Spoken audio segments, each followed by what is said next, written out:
যে মই এটা কি কইম নিৰ্দিষ্ট বাক্য কম বাক্য কোৱা সময়ত তাত ব ধ্বনি থাকিলে আপোনালোক কি কৰিব লাগিব এবাৰ অকল এবাৰে বজাব প্ৰতিটো শব্দৰ ক্ষেত্ৰত এবাৰ বজাব যদি আপুনি নবজায় বা কোনোবাই যদি বজোৱা নাই মানে ব ধ্বনি চিনাক্তকৰণ কৰিব নোৱাৰিলে হয়নে ready are you ready get set go কৈছে আজি মই বল সব কিছু অংককে লেটকে বজাইছে হেকেজন উজা হয় যে বজাইছে মানে মই বজাব লাগিব বুঝি পাইছে নে যদি একেলগতে আপোনাৰ হাত চাপৰি আহে শব্দ হয় that means all are listening otherwise listening এ হোৱা নাই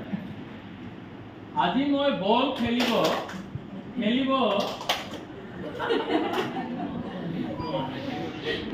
আজি মই বল খেলিব যাম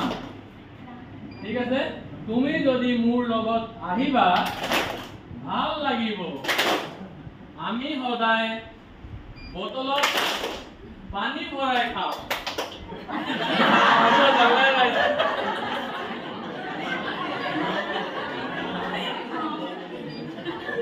মানে এইটো নহয় ৰাইজে মানে হাত আপৰি বজাইছে সেশনটো হেক কৰম কিন্তু কৰিব নোৱাৰি নহয় উপায় নাই কালি তুমি বজাৰলৈ গৈছিলানে এই বছৰ আগষ্ট মাহত এফএলএনৰ প্ৰশিক্ষণ আৰম্ভ হ'ল